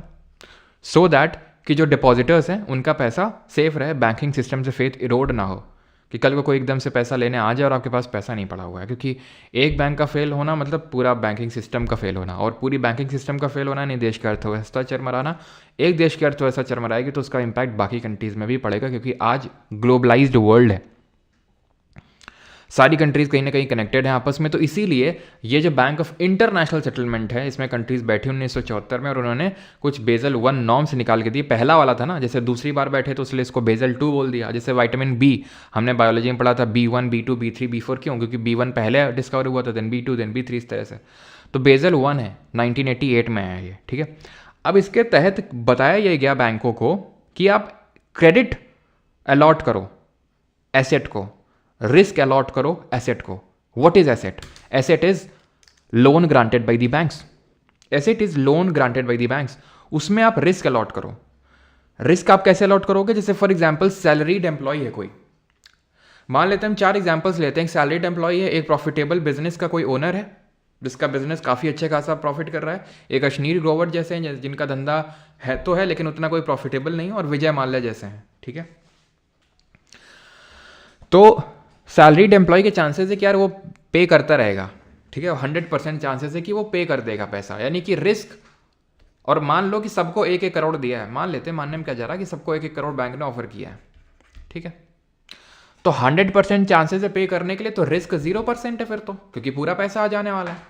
प्रॉफिटेबल बिजनेस ओनर 90% चांसेस है कि पैसा दे देगा, क्योंकि इसका बैंक मतलब इसका बिजनेस प्रॉफिट में चल रहा है, तो बहुत ही कम चांस है कि पैसा ना पे करे, यानी कि 10% रिस्क एसोसिएटेड है। ऐसे अश्नीर ग्रोवर के साथ मान लेते हैं 50%, या फिर अश्नीर ग्रोवर की जगह आप नॉन प्रॉफिटेबल बिजनेस ओनर भी कर सकते हैं। विजय माल्या ये तो आप जानते हैं, ठीक है। तो 10% चांसेस है कि ये पे करेगा, तो 90% रिस्क इससे के साथ एसोसिएटेड है। तो टोटल मिला के बैंक ने कितना कर्जा दे रखा है? 5 करोड़ का, ठीक है। इस 1 करोड़ में रिस्क 0, इस 1 करोड़ में रिस्क 10 लाख की है कि नहीं, 10 लाख की है ना, 1 करोड़ का 10% 10 लाख, इसमें रिस्क 50 लाख का, और इसमें रिस्क 90 लाख का। कितना हुआ? 50, 60 और 60, 90, 1.5 करोड़, ठीक है। 1.5 करोड़ हो जाएगा, ये हो जाएगा, ठीक है। यानी 5 करोड़ में से इतना का रिस्क है। तो बैंक ऑफ इंटरनेशनल सेटलमेंट बोलते हैं इसको टीयर 1, मतलब इसमें कैपिटल होता है पैसा, ठीक है। तो टीयर 1 और टीयर 2 के फॉर्म में रखो इसको। टीयर 1 और टीयर 2 का मतलब ऐसे समझ लो आप यार, ठीक है। इसके बाद मैं डेप्थ में नहीं जाना, क्योंकि ऐसे मैंने कभी क्वेश्चन देखा नहीं है इस पर। आई थिंक एक ही बार क्वेश्चन मैंने देखा तो उसमें यह था कि बेजल नॉर्म्स किससे एसोसिएटेड हैं, तो आंसर वॉज बैंकिंग सिस्टम। बाकी बेजल 1, 2, 3 और रिस्क वेटेड एसेट ये ज़्यादा कभी पूछा है नहीं। तो टीयर 1, टीयर 2 ऐसे समझ लो कि ये प्राइमरी शॉक एब्जॉर्बर है और सेकेंडरी शॉक एब्जॉर्बर है, ठीक है। तो टीयर 1 कैपिटल है वो कैपिटल जो आपको एकदम प्राइमरी फॉर्म में रखना है। ऐसे समझ के चलो, जैसे आपके पास पैसा है, आपने पॉकेट में रख रखा है उसको, और पॉकेट में आपने चेन लगा रखी है कि कोई इसे चुरा नहीं पाएगा, तो टियर 1 कैपिटल हो गया, ठीक है। देन आपको लगा अगर मान लो ये चोरी हो गया तो हम एक अंदर वाली पॉकेट भी रखते हैं, अंदर वाली पॉकेट में और पैसे रखेंगे, तो वो टियर 2 आपका कैपिटल हो गया। कि अगर मान लो वो भी ये भी चला गया तो एटलीस्ट मेरे पास कुछ और भी कैपिटल है जो एकदम ही अगर भयंकर फेल हो रही होगी बैंक, तो उस केस में ये काम आ जाएगा, एटलीस्ट फेल होने से बचा लेगा, ठीक है। तो ये चीज़ है। तो टियर 1 टियर 2 कैपिटल आपसे पूछ ले किससे एसोसिएटेड है, तो बेजल नॉर्म से एसोसिएटेड है। कब आए थे बेजल 1, बेजल 2, बेजल 3, तो वो थोड़ा सा ईयर ध्यान में रखिएगा, ठीक है।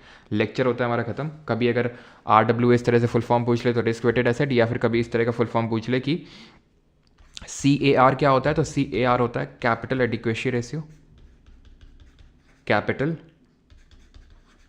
एडिक्वेसी रेशियो, ठीक है। और अगर पूछ ले CRAR,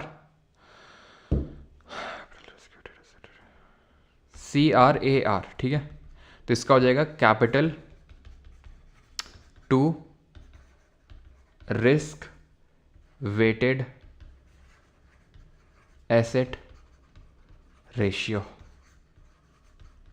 ठीक है। ये CRAR का फुल फॉर्म हो जाएगा, तो फुल फॉर्म थोड़ा सा ध्यान में रखना है आपको, ठीक है। लेक्चर होता है हमारा खत्म। अब हम करेंगे क्वेश्चंस। करिए पहला क्वेश्चन।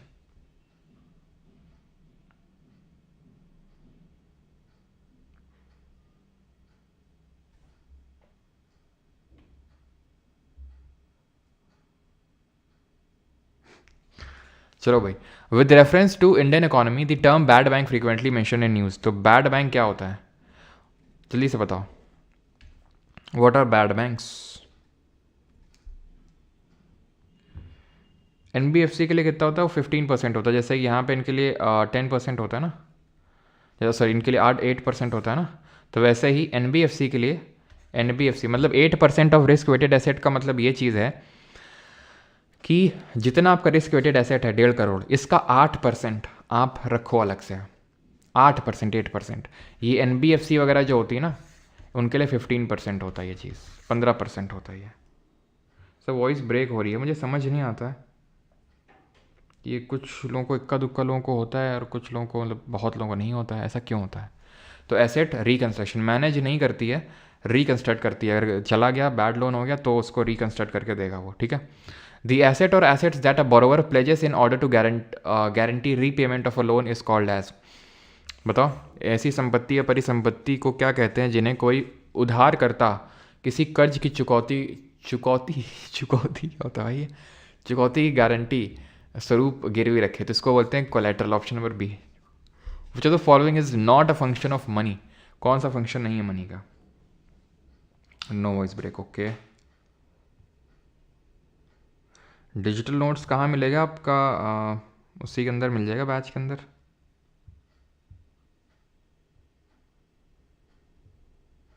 ठीक है, बैच के अंदर मिल जाएगा।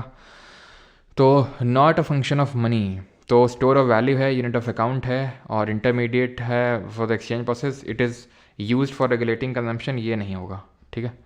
For anything to be recognise as money it needs to have which the following characteristic. अगर किसी को मनी रिकगनाइज होना है तो उसमें क्या होना चाहिए?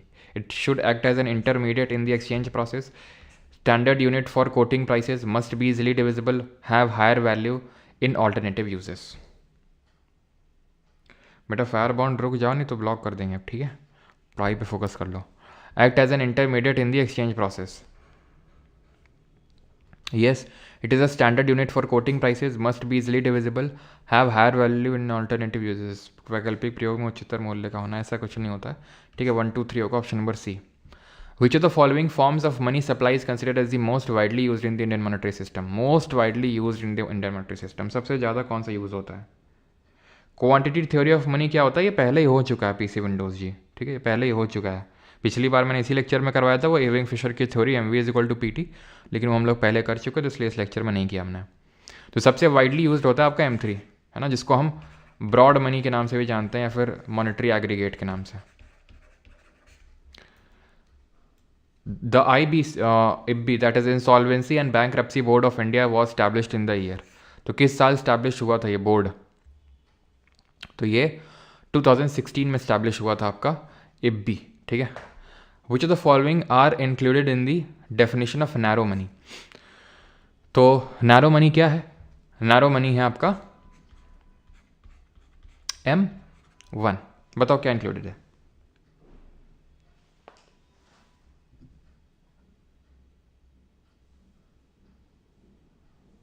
विल गैक्स, हमारे साथ दिक्कत क्या है यार? अब कल हम पढ़ाएंगे तो तुम बोले 2 दिन के लिए क्लास पब्लिक कर देना, कल फैमिली फंक्शन है।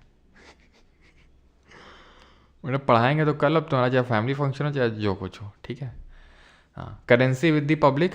तो हमने देखा था नैरो नैरो मनी क्या होता है? M0 plus demand deposit. Demand deposit तो हो गया रहेगा, ठीक है।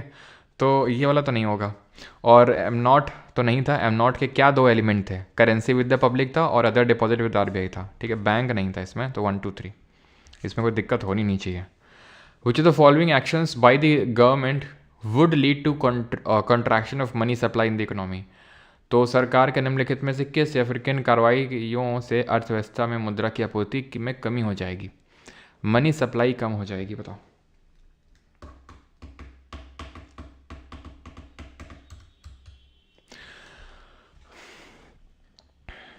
Purchase of treasury bill, contraction की बात हो रही है, गलत है ये।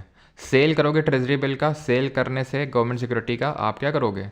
सेल करोगे गवर्नमेंट सिक्योरिटी को, ले लोगे पैसा, पैसा ले लोगे तो वो कॉन्ट्रैक्शनरी मॉनेटरी पॉलिसी होती है जहाँ से मार्केट से पैसा कम हो रहा है। तो पहला तो होगा नहीं, दूसरा हो के रहेगा। तीसरे की बात करें, सेल ऑफ नहीं, फॉरेन एक्सचेंज का कोई लेना देना नहीं होता इससे, ठीक है। तो आंसर होगा 2 ओनली D।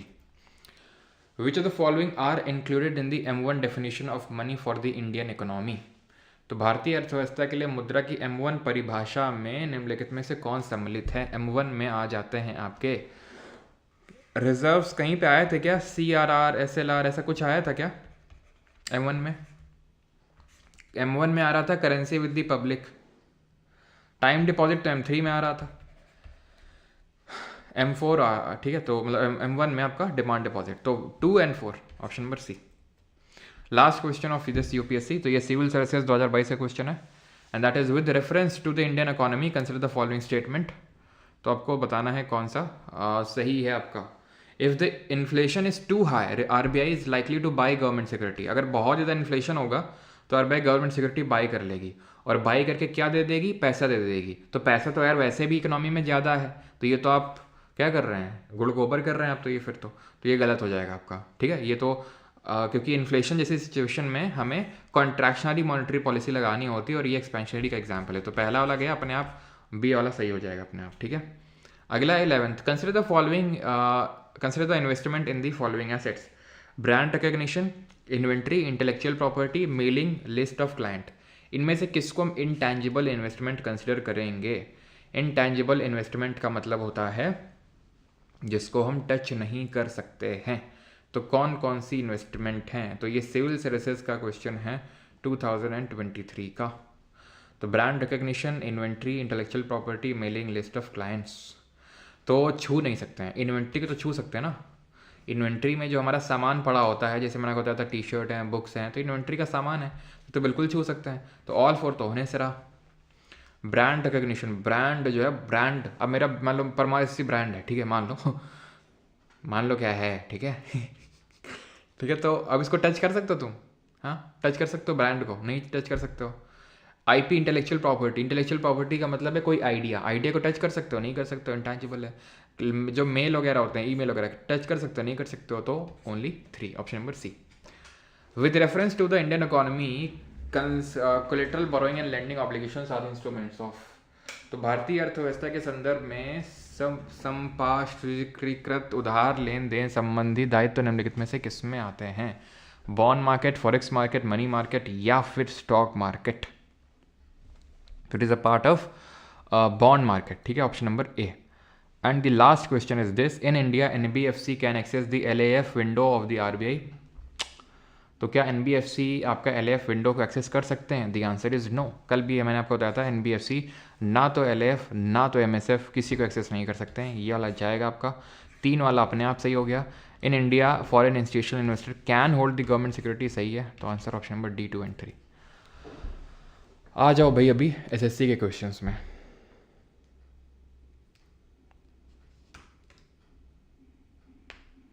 मैथ्स का ई बुक तो नहीं हो पाएगा अभी।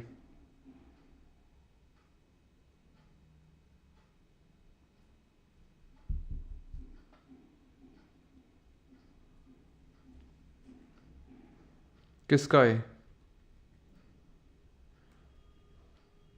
नहीं भाई, इसका सी होगा, ठीक है।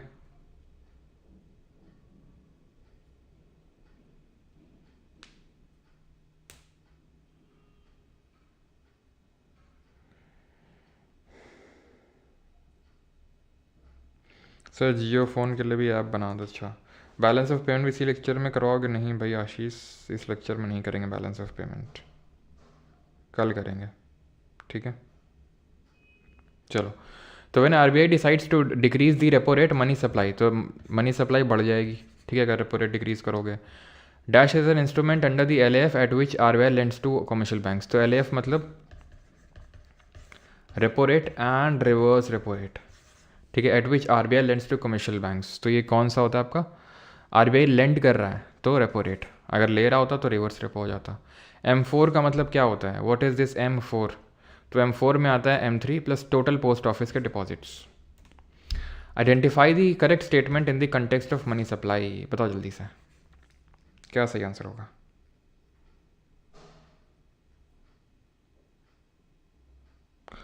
तो money supply refers to the total volume of the money held by the public at a particular point of time. Money supply is a flow concept. M1 is the most liquid form of money supply. क्या सही answer है? तो money, अब ये first और second देखो दोनों आपस में कंट्रास्टिंग है। अगर मनी एक फ्लो कॉन्सेप्ट हुआ तो फ्लो कॉन्सेप्ट का मतलब होता है जो चीज़ एक पीरियड ऑफ टाइम में डिटरमाइन की जाती है, राइट। और स्टॉक कॉन्सेप्ट क्या होता है? जो एक पॉइंट ऑफ टाइम में डिटरमाइन किया जाता है। तो ये तो लिखा हुआ है पॉइंट ऑफ टाइम, ठीक है, तो ये एक और दो तो होंगे नहीं।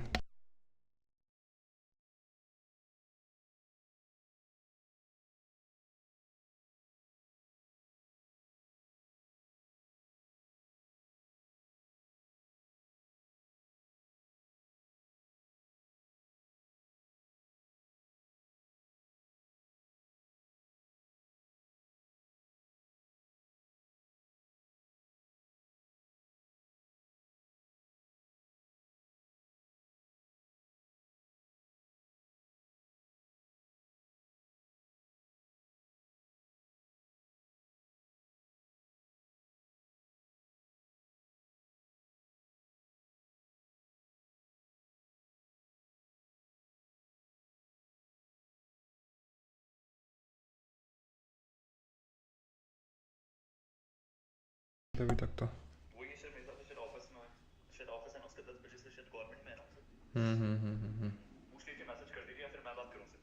नहीं, हम करते हैं अभी ना, अभी तो क्लास ले रहे थे, फिर करते हैं अभी।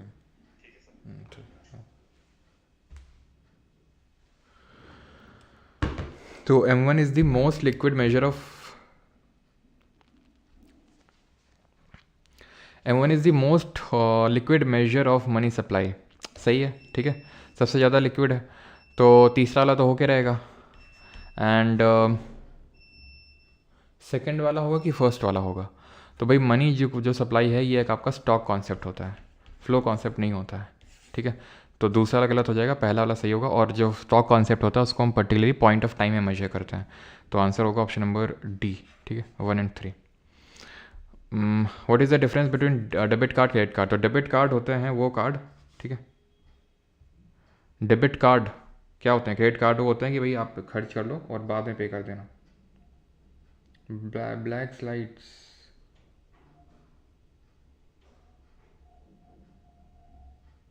तो वॉइस नहीं आ रही? अभी आ रही होगी ना वॉइस तो। चलो, तो debit card are use for online transaction, credit card use for, ऐसा कुछ नहीं होता है। Debit card withdraw money directly from bank account, और credit card allows borrowing up to a certain limit. ठीक, क्रेडिट कार्ड में होता है मतलब खर्च कर दो, ठीक है, बाद में पे कर देना। Not a characteristic of money, इनमें से क्या करेक्टरिस्टिक नहीं होती है? पोर्टेबिलिटी, पेरिशेबिलिटी, डिविजिबिलिटी या फिर ड्यूरेबिलिटी। तो पोर्टेबल होता है, डिविजिबल होता है, ड्यूरेबल होता है, पेरिशेबल नहीं होता। पेरिशेबल का मतलब होता है जो चीज़ तुरंत खराब हो जाती है, सड़ जाती है with time. What does the term interest refer to in the banking? तो इंटरेस्ट का मतलब क्या होता है बैंकिंग में? The additional amount earned on a loan और deposit, the amount of money deposited to bank on the value of currency. Option number A, ठीक है। What is the main function of money in economy, तो main function क्या होता है economy में? Interest rate को regulate करना, wealth create करना, एक्सचेंज को फैसिलिटेट करना, या फिर इन्फ्लेशन को कंट्रोल करना। तो एक्सचेंज को फैसिलिटेट करना, ऑप्शन नंबर सी सही आंसर होगा। ठीक है। What is the term collateral in banking mean, तो कोलेट्रल का मतलब होता है गिरवी। गिरवी क्या हो गया? गिरवी हो गया an asset pledged as security for a loan, जब आप लोन लेने जाते हो तो उसके सुरक्षा के रूप में जो गिरवी रखते हो। What is the purpose of a saving account, तो obtaining a mortgage loan, earning interest on deposit, making day to day transactions, paying bills online, तो अर्निंग इंटरेस्ट ऑन डिपॉजिट्स। ठीक है। ओवरड्राफ्ट क्या होता है बैंकिंग में, बताओ जल्दी से, ओवरड्राफ्ट क्या होता है? किसी ने किया है ओवरड्राफ्ट आज तक?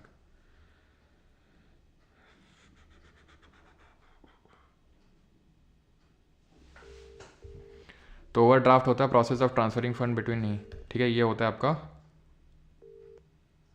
हेलो,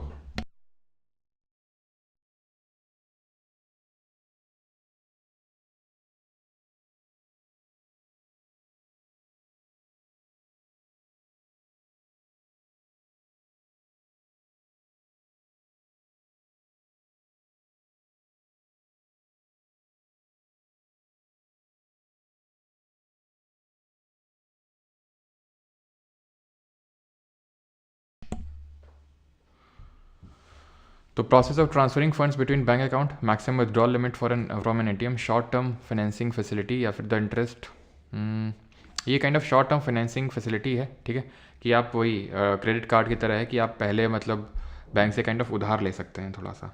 ठीक है, चलो। Who said the following, money is what money does, तो किसने कहा था कि money is what money does? Who said this? बस जल्दी से बताओ जल्दी से। ये होगा प्रोफेसर वॉकर। ठीक है, फालतू कमेंट ना करो, क्वेश्चन में फोकस करो। What is the main purpose of bank statement, तो ये ध्यान रखना, या तो चलो मैं वहाँ पे नोट भी कर दूंगा। प्रोफेसर वॉकर ने कहा था money is what money does. Second, यहाँ पे जहाँ पे नोट किया था ना मनी के फंक्शंस, यहीं पे नोट कर लो इसको भी। Money is what money does, what money does, professor walker. चलो, तो मेन पर्पस क्या होता है बैंक स्टेटमेंट का? बैंक स्टेटमेंट से हमें पता चलता है कितना आया कितना गया पैसा, है ना, यही तो होता है मेन पर्पस। अगला करो आप जल्दी से।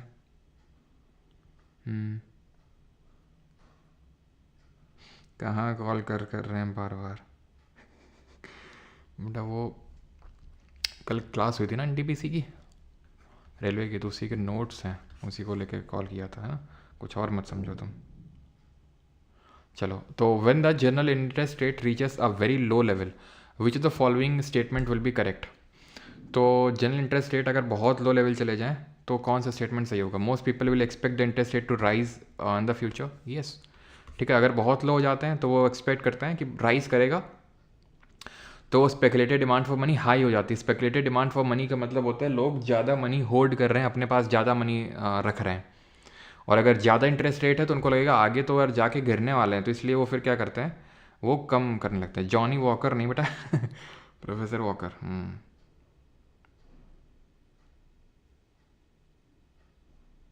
चलो, विच of the following is not an example of Fiat money in India, तो फियाट मनी का उदाहरण कौन सा नहीं है? तो फियाट मनी जो भी हमारे करेंसी होती है वो फियाट मनी होती है। जो चेक होता है वो फिड्यूशरी मनी होता है, इट इज़ फिड्यूशरी मनी। ठीक है, तो फिड्यूशरी मनी होता है, तो ऑप्शन नंबर बी सही आंसर होगा। ठीक है, not a Fiat money. Fiat money legal tender होता है। तो मनी इल्यूजन का कॉन्सेप्ट किसने दिया था? ये धन भ्रम, ये हमने पहले भी हम लेक्चर में पढ़ चुके हैं, इरविंग फिशर ने दिया था। इन्होंने वो जो क्वांटिटी थ्योरी ऑफ मनी है, M equal to P T, है ना। Due to which of the following reasons can money be differentiated from other physical assets that can perform the function of store of value, तो निम्नलिखित में से किस कारण से धन को अन्य भौतिक संपत्तियों से अलग किया जा सकता है जो मूल्य के भंडार का कार्य कर सकते हैं? Money has common acceptability, money possesses liquidity, money is neutral, money is easy to store. तो क्या है सही आंसर यहाँ पे? तो ध्यान रखिए, तो मनी हैज़ कॉमन एक्सेप्टेबिलिटी। तो बाकी एसेट्स के रूप में इसका यही एक एडवांटेज है कि तुरंत इसको एक्सेप्टेबिलिटी मिल जाती है, इसका कोई मना नहीं करता कि हम नहीं लेंगे, और अगर कोई नहीं लेगा तो लीगल टेंडर है तो उसके खिलाफ केस भी किया जा सकता है। In any economy the income velocity of the hoarded money by the public is equal to, income velocity हम जानते हैं velocity of circulation of money. इसका मतलब ये होता है कि जो मनी है वो कितने हैंड्स एक्सचेंज कर रही है ना। जैसे मैं 500 रुपये का नोट निकाल के लाया एटीएम से, तो कहाँ कहाँ मैं एक्सचेंज कर रहा हूँ उसको, मैं पहले भी इस चीज़ को बताया था आपको जब हमने क्वांटिटी थ्योरी ऑफ मनी देखा था, M V equals to P T. तो वो है आपका इनकम वेलोसिटी। तो अगर मैंने पैसा रख रखा है अपने घर में ही और उसको मैं कहीं पे ले नहीं जा रहा हूँ, तो ऑब्वियस सी बात है ज़ीरो है इनकम वेलोसिटी, क्योंकि वो इनकम या फिर वो जो पैसा है वो तो कहीं एक्सचेंज हो ही नहीं रहा ना, तो उस केस में इनकम वेलोसिटी तो ज़ीरो हो गई ना। लिक्विडिटी ट्रैप के कंडीशन में क्या चीज़ सही है बताओ जल्दी से। और हाँ, एक ही स्टेटमेंट सही है, ये भी बात सही है, ये आपके लिए हिंट है।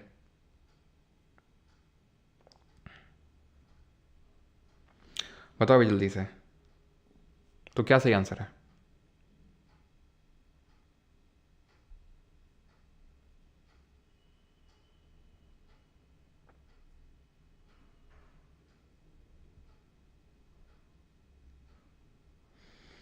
एक सेकेंड, नोट्स पढ़ो।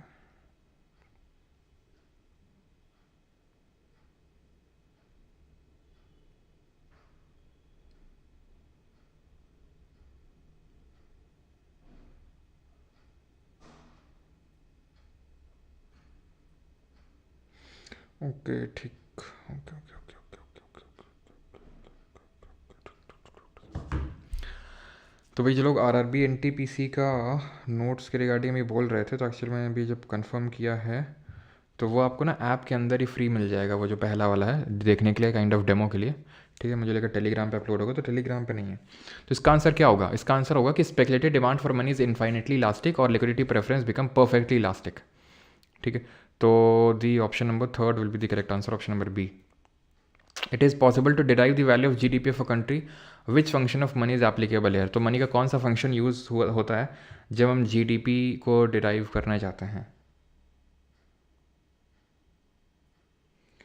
Sir, I completed my master's in economy micro, but trust me, sir, your teaching style is much more better than my professor.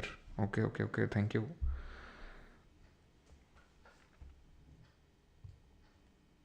चलो, तो काइंड ऑफ ये यूनिट ऑफ अकाउंट है ना, अकाउंटिंग के लिए हम इसको यूज़ कर रहे हैं। With regard to the C D R, all of the following is to except. C D R हमने कल क्या पढ़ा था? करेंसी डिपॉजिट रेशियो, दो चीज़ों का रेशियो होता है, तो जो करेंसी अभी सर्कुलेशन में है, जो पब्लिक के पास है, और एक नहीं जो लोगों ने के हाथ में, और एक जो बैंक में डिपॉजिट कर रखा है लोगों ने।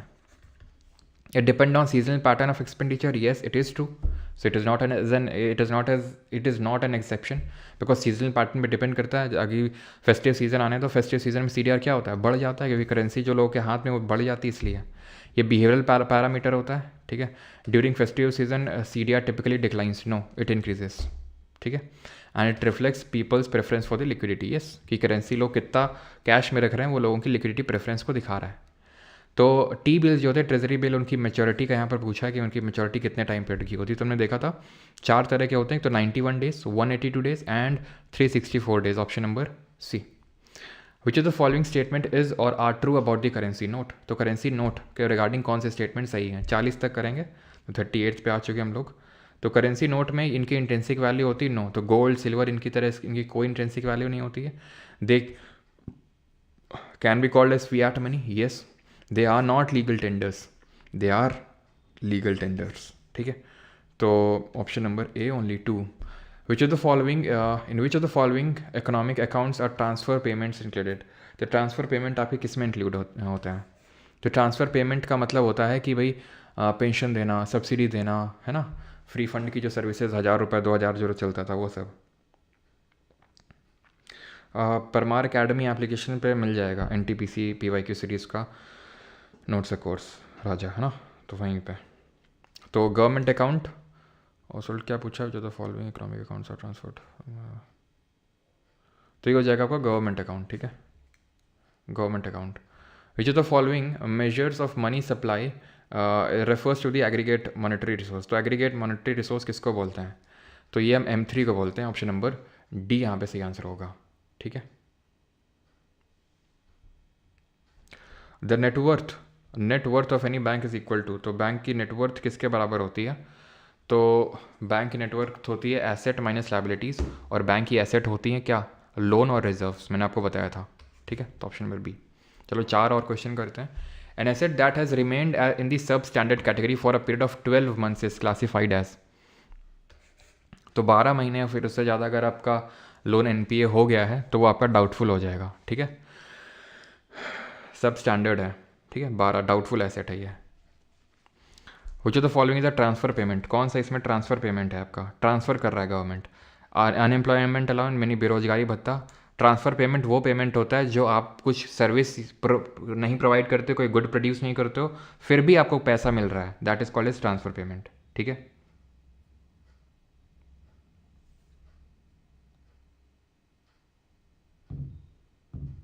चलो, तो सही आंसर क्या होगा? सही आंसर होगा unemployment allowances, scholarship, retirement pension, सब आपकी होती है ट्रांसफर पेमेंट, क्योंकि इसके लिए कोई कुछ करता नहीं है, फ्री फंड में मिलता है। ठीक है, क्या है which to about the currency notes, they do not have intrinsic value. अच्छा, सही तो है पहला वाला। ओके ओके, पहला वाला सही तो है, दे डू नॉट है, they can be called as fiat money, they are not legal tenders, होते हैं लीगल टेंडर, तो only 1 and 2 yes, option number C होगा। ठीक है, फिशर की जो क्वांटिटी थ्योरी थी, तो वो किस नाम से लिखते हैं हम लोग? तो इसको लिखते हैं M V is equal to P T. ये मनी सप्लाई है, ये वेलोसिटी ऑफ सर्कुलेशन है, ये प्राइस लेवल है, और ये ट्रांजेक्शन है। आखिरी क्वेश्चन है, सेंट्रल बैंक में dash to discourage credit in the economy, तो अगर सेंट्रल बैंक को डिस्करेज करना है क्रेडिट को, डिस्करेज करना है क्रेडिट को मतलब ये है कि कॉन्ट्रैक्शनरी मॉनेटरी पॉलिसी उसको अडॉप्ट करना है, तो क्या करना होगा? उसको रेट बढ़ाने होंगे। ठीक है, घटाने नहीं होंगे। ठीक है, और सिक्योरिटी को सेल करना होगा उसको। चलिए भाई, तो बाकी क्वेश्चंस आपके लिए होमवर्क है, आप इनको करेंगे।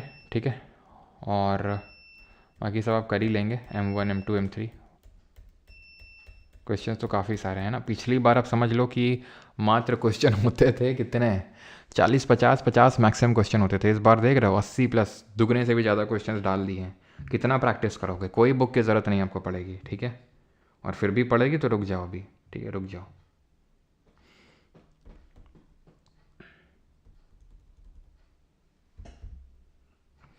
सम्यक जैन जीएस पढ़ने से डर लगता है, लेकिन मुझे सीजीएल की तैयारी करनी और क्लियर भी करना है, तो फिर पढ़ना तो पड़ेगा।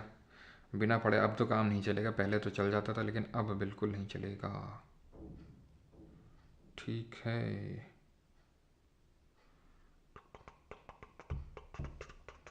32 चेक। ओके,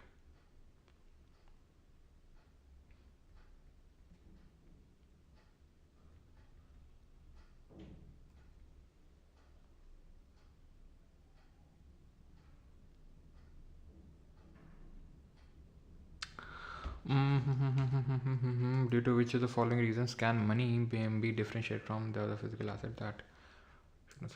ओके, तो बाकी फिजिकल एसेट से हम कैसे डिफरेंशिएट कर सकते हैं? फिजिकल एसेट जैसे फॉर एग्जांपल गोल्ड, तो गोल्ड की भी कॉमन एक्सेप्टेबिलिटी है, यस। तो देखो ये सारी चीज़ें सही है मनी के रिगार्डिंग, की कॉमन एक्सेप्टेबिलिटी होती है, लिक्विडिटी होती है, न्यूट्रल, इजी टू स्टोर, सब कुछ है। लेकिन पूछ रहा है कि बाकी फिजिकल एसेट के कंपैरिजन में, तो लिक्विडिटी होगा। ठीक है, मनी पोजेसेस लिक्विडिटी, इसका ऑप्शन नंबर बी आंसर होगा। ठीक है, तो ये मनी में लिक्विडिटी होती है ज़्यादा। सारी चीज़ें होती है, कॉमन एक्सेप्टेबिलिटी भी होती है, लेकिन गोल्ड एक फिजिकल एसेट है, उसकी भी एक्सेप्टेबिलिटी है, लेकिन लिक्विडिटी के मामले में। ठीक है, मनी मल्टीप्लायर और लोकेश देख चुके हैं कल। ठीक है, मनी मल्टीप्लायर होता है inversely proportional to CRR, cash reserve ratio, पहले इसको एक्सप्लेन कर चुका हूँ मैं। ठीक है, इकोनॉमिक्स के बाद क्या स्टार्ट करेंगे? इकोनॉमिक्स के बाद स्टैटिक जीके स्टार्ट करेंगे।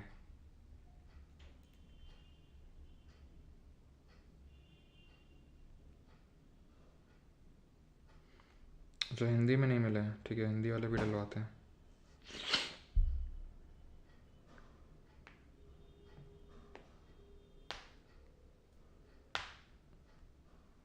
अच्छा, बैंक एग्ज़ाम आ रहा है हर्षिता, ओके।